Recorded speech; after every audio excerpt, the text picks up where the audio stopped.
Hi, ഇന്ന് നമ്മളിവിടെ റെഡിയാക്കാൻ പോകുന്നത് ഒരു സിമ്പിളായിട്ട് ഉണ്ടാക്കുന്ന ടേസ്റ്റി ആയിട്ടുള്ളൊരു ബീഫ് കറിയാണ്. തട്ടുകട സ്റ്റൈൽ ബീഫ് കറി.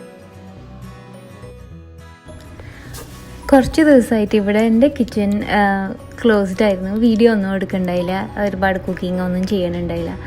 എൻ്റെ kitchen closed, my kitchen closed. ഒരു ബ്രേക്ക് എടുത്തതാണ് സത്യത്തിൽ.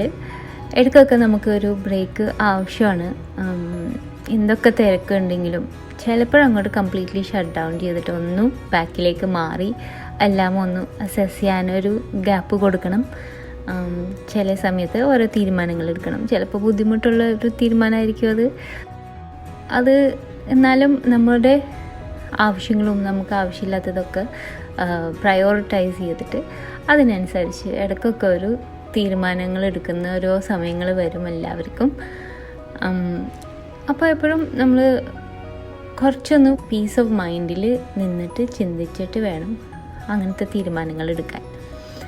അപ്പോൾ ഞാനൊരു ചെറിയ ബ്രേക്ക് എടുത്തു, മനസ്സൊക്കെ ഒന്ന് റിഫ്രഷ്ഡ് ആയിട്ടുണ്ട്. പിന്നെയും വീഡിയോസ് പോസ്റ്റ് ചെയ്യാൻ തുടങ്ങണം. നിങ്ങളെല്ലാവരും എന്നെ ഒന്ന് ഹെൽപ്പ് ചെയ്യണം അതിന് വേണ്ടിയിട്ട്. അപ്പോൾ ഇന്നത്തെ റെസിപ്പിയിലേക്ക് കിടക്കാം. അപ്പോൾ വീക്കെൻഡിനൊക്കെ പറ്റിയ ഒരു റെസിപ്പിയാണ് ഈസി ആയിട്ട് ഉണ്ടാക്കുന്ന തട്ടുകട സ്റ്റൈൽ ബീഫ് കറി.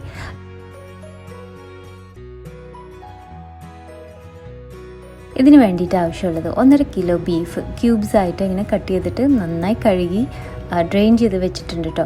പിന്നെ ബീഫ് കഴുകുമ്പോൾ ഒരുപാട് വെള്ളത്തിലൊന്നും ഇട്ട് വെക്കാത്തതാണ് നല്ലത്, അതിൻ്റെ ടേസ്റ്റ് കുറയും. നന്നായി കഴുകി ഡ്രെയിൻ ചെയ്ത് നന്നായിട്ട് വെച്ചാൽ മതി കുറച്ചധികം നേരം. ഇനി നമുക്ക് നമ്മുടെ പ്രഷർ കുക്കർ അടുപ്പത്ത് വെക്കണം. പ്രഷർ കുക്കർ അടുപ്പത്ത് വെച്ച് ഇതൊന്ന് ചൂടായി കിട്ടണം.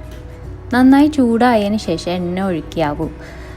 അപ്പോൾ കുക്കർ നന്നായി ചൂടായിട്ടുണ്ട്. ഒരു മീഡിയം ഫ്ലെയിമിൽ വെച്ചിട്ട് ഇതിലേക്ക് 1/4 കപ്പ് വെളിച്ചെണ്ണ ഒഴിച്ച് അതൊന്ന് ചൂടാവട്ടെ.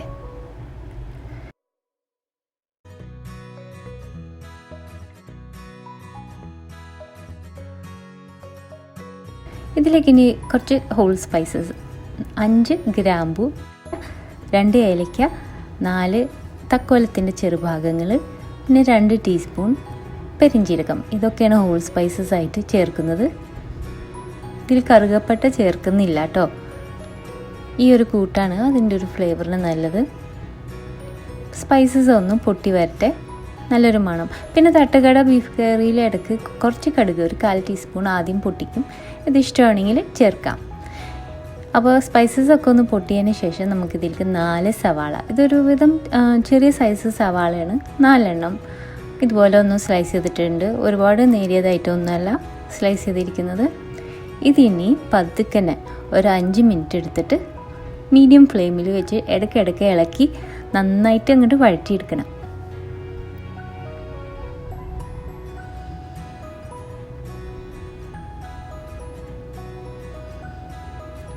അപ്പോൾ ഈ സവാള വഴറ്റണ സ്റ്റേജിലാണ് ഏറ്റവും ശ്രദ്ധിക്കേണ്ടത്. സവാള കുറവ് വഴറ്റിയാലും ടേസ്റ്റ് നന്നാവില്ല, കൂടിപ്പോയാലും നന്നാവില്ല. നന്നായിട്ട് പതുക്കിനി ഒരു 5 മിനിറ്റ്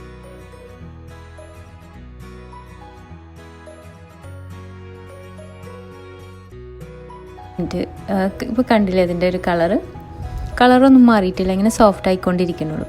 ഇതിലേക്ക് 2 വലിയ പച്ചമുളക് ഒന്ന് കീറിയിട്ടിട്ടുണ്ട്, അതും ചേർത്ത് പിന്നെ ഒരു വെളുത്തുള്ളി മുഴുവനോടുകൂടി, ഒരു വെളുത്തുള്ളി മുഴുവൻ, അതിൻ്റെ അല്ലികൾ ചതച്ചതും അത്രയും തന്നെ ഒരു വലിയ കഷ്ണം ഇഞ്ചി. അപ്പോൾ ഇഞ്ചിയും വെളുത്തുള്ളി ഏകദേശം സെയിം അളവിലാണ്. ഇതും കൂടി ചതച്ച് അതും കൂടി ചേർത്തിട്ടുണ്ട്. ഇനി 2 മിനിറ്റും കൂടി നമുക്കിത് വഴറ്റിയെടുക്കണം. അപ്പോൾ നിങ്ങൾ കളറൊക്കെ ഒന്ന് ശ്രദ്ധിക്കുക, ബ്രൗൺ ആവുന്നില്ല ഇവിടെ സവാള. മീഡിയം ഫ്ലെയിമിലിട്ട് അതെങ്ങനെ നന്നായി സോഫ്റ്റായി നല്ല മണം വരുന്നുള്ളൂ.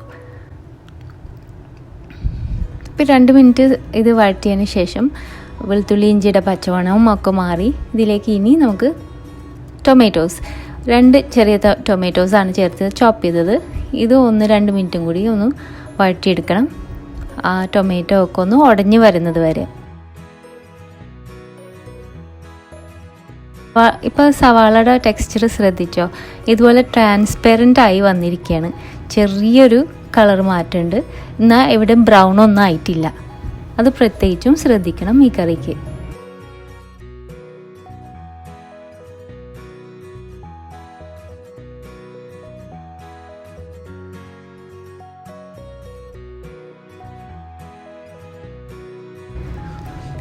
അപ്പോൾ ഈ സ്റ്റേജ് എത്തുമ്പോൾ നമുക്ക് സ്പൈസ് പൗഡേഴ്സ് ആഡ് ചെയ്യാം. 3/4 ടീസ്പൂൺ മഞ്ഞൾപ്പൊടി,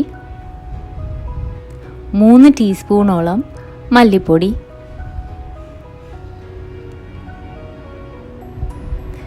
പിന്നെ 3-4 ടീസ്പൂൺ മുളക് പൊടി. എരിവിനനുസരിച്ച് നിങ്ങളുടെ ഇഷ്ടത്തിനനുസരിച്ച് ചേർക്കാം.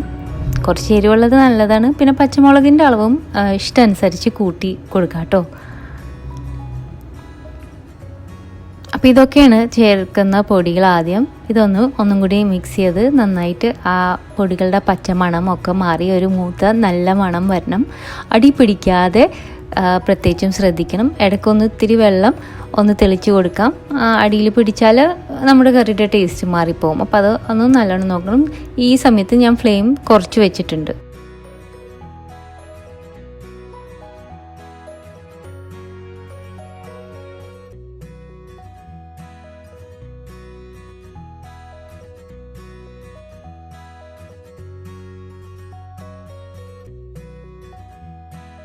ഇപ്പോഴത്തെ നല്ലൊരു മണമാണ്. വീട്ടിൽ നിന്നറിയാം നല്ലൊരു മണം. എല്ലാവരും ചോദിക്കൂലേ എന്താ ഉണ്ടാക്കണേ? ആ സ്റ്റേജാണ് ഇപ്പോൾ. ആ ഒരു നല്ല മണമാണ്. അപ്പോൾ നമുക്കിതിലേക്ക് ഇനി ബീഫ് ചേർക്കാം. കഴുകി വെച്ച് നന്നായി വെള്ളം പോയ ബീഫാണ്. 1.5 കിലോ. ഇപ്പോൾ ബീഫ് ചേർത്ത് ഇനി ഇത് നന്നായിട്ടൊന്ന് ഇളക്കി കൊടുക്കണം. മസാല ഒക്കെ പ്രഷർ കുക്കറിൻ്റെ അടിയിൽ നിന്ന് നല്ലോണം സ്ക്രേപ്പ് ചെയ്ത് മുഴുവൻ ഈ ബീഫിൽ പിടിപ്പിച്ച് കൊടുക്കണം. കുറച്ച് മസാല ഉപയോഗിച്ചോ നന്നായിട്ടൊന്ന് ഇളക്കി കൊടുക്കണത് കേട്ടോ.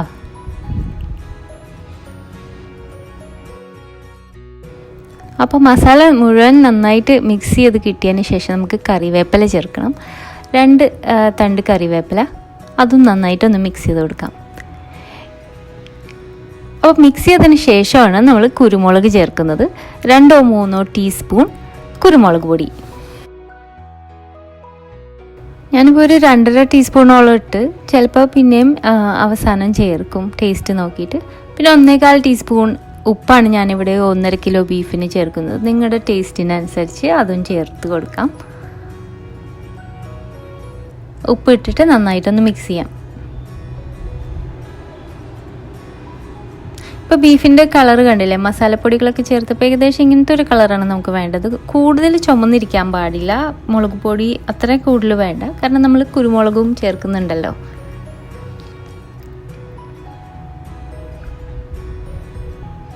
ഒന്നും കൂടി നന്നായി മിക്സ് ചെയ്യുക. ബീഫൊന്ന് ചെറുതായിട്ടൊന്ന് കുറച്ച് നേരം കിടന്ന് ആ മസാലയിലൊന്ന് ഫ്രൈ ആയിട്ടുണ്ട്. അപ്പോൾ ഇനി ഇതിലേക്ക് വെള്ളം ചേർക്കാം. 1.5 കപ്പ് മുതൽ 2 കപ്പ് വരെ വെള്ളം ഒഴിക്കാം. 1 കപ്പ് എന്ന് പറഞ്ഞാൽ 240 മില്ലിയുടെ കപ്പാണ് ഞാൻ യൂസ് ചെയ്യുന്നത്. ഇത് കണ്ടില്ലേ? ബീഫൊന്നും ഇതുപോലെ മുങ്ങിക്കിടക്കാൻ മാത്രമുള്ള വെള്ളം, ഒരുപാട് വെള്ളം ഒഴിക്കരുത്. ഇത്രയും മതി. ബീഫിൽ നിന്ന് ഇനിയും വെള്ളം ഇറങ്ങി വരാനുള്ളതാണ്.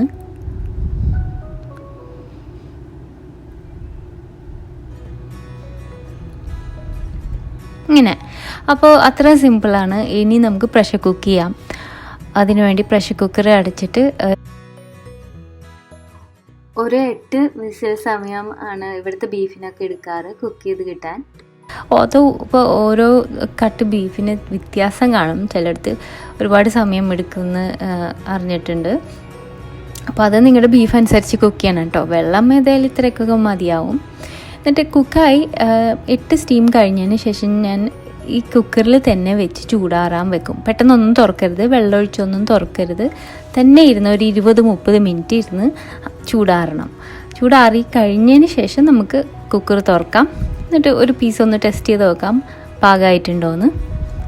ഇല്ലെങ്കിൽ ആവശ്യമുണ്ടെങ്കിൽ 2-3 സ്റ്റീമും കൂടി കുക്ക് ചെയ്യാം. ഇതിപ്പോൾ കറക്റ്റ് ആയിട്ടുണ്ട്. പക്ഷേ കറി ഇത്തിരി കൂടുതലാണ്, വെള്ളം പോലെ ഇരിക്കുന്നു. അപ്പോൾ കുറച്ച് നേരം കൂടി ഓപ്പണായിട്ട് തന്നെ വെച്ച് കുക്കർ അടുപ്പത്ത് വെച്ച് ഒന്ന് തിളപ്പിച്ചെടുക്കാൻ പോവാണ്. ആ കറി പാകത്തിന് വറ്റി വരുന്നവരെ നമ്മുടെ പാകത്തിന് ഒന്ന് വറ്റിച്ചെടുത്താൽ മതി. നല്ലൊരു കൺസിസ്റ്റൻസി ആവുമ്പോൾ ഓഫാക്കാം. ഈ സമയത്ത് ഉപ്പ് വേണമെന്നുണ്ടെങ്കിൽ ഉപ്പ് ചേർക്കാം. കുരുമുളക് പൊടി വേണമെന്നുണ്ടെങ്കിൽ അതും ചേർക്കാം. അപ്പോൾ ഈ ബീഫ് കറിക്ക് പറ്റിയ കൂട്ടെന്ന് വെച്ചാൽ നമ്മുടെ പൊറോട്ട അല്ലെങ്കിൽ നല്ല നെയ്ച്ചോറ് ഉണ്ടാക്കി വെക്ക് ഇതിനായിട്ട് കൂട്ടി കഴിക്കാൻ പറ്റിയതാണ്. നെയ്ച്ചോറും ബീഫ് കറി ഏറ്റവും ബെസ്റ്റാണ്. അതില്ലെങ്കിൽ പൊറോട്ട മേടിച്ചാൽ പൊറോട്ടയും ബീഫ് കറി അതും വളരെ നല്ലതാണ്. അപ്പോൾ നന്നായിട്ടൊന്ന് തിളച്ച് ആ കറിയൊക്കെ ഒന്ന് കുറുകി വന്നിട്ടുണ്ട്, പാകത്തിനായിട്ടുണ്ട്. ബീഫൊക്കെ കറക്റ്റാണ്. ഇതിലേക്ക് ഏറ്റവും അവസാനം കുറച്ച് ഫ്രഷ് ആയിട്ടുള്ള മല്ലിയില, 3/4 കപ്പ് ചോപ്പ് ചെയ്ത മല്ലിയില ചേർത്തിട്ടുണ്ട്. അതും കൂടി ഒന്ന് മിക്സ് ചെയ്ത് കൊടുത്താൽ സംഗതി തയ്യാറായിട്ടുണ്ട്. എല്ലാവരും ട്രൈ ചെയ്ത് നോക്കിയാൽ വിവരമായിരിക്കും. പിന്നെ നിങ്ങൾ ആദ്യമായിട്ടാണ് എൻ്റെ വീഡിയോസ് കാണാൻ തുടങ്ങിയെങ്കിൽ ഉറപ്പായിട്ടും ഇഷ്ടപ്പെട്ടിട്ടുണ്ടെങ്കിൽ ഒന്ന് സബ്സ്ക്രൈബ് ചെയ്യണം. സബ്സ്ക്രൈബ് ചെയ്ത ശേഷം ആ ബെല്ലൈക്കണും കൂടി പ്രസ് ചെയ്യണം, എന്നാലേ പുതിയ അപ്ഡേറ്റ്സ് വരുള്ളൂ. മറക്കരുത്. പഴയ സബ്സ്ക്രൈബേഴ്സ് ആണെങ്കിലും ആ ബെല്ലൈക്കൺ പ്രസ് ചെയ്തിട്ടുണ്ടോ എന്നൊന്ന് ചെക്ക് ചെയ്യണേ, അല്ലെങ്കിൽ അപ്ഡേറ്റ്സ് ചിലപ്പോൾ വരാറില്ല എന്നറിഞ്ഞു. അപ്പോൾ അടുത്ത പ്രാവശ്യം കാണാം. Thanks for watching. ബൈ.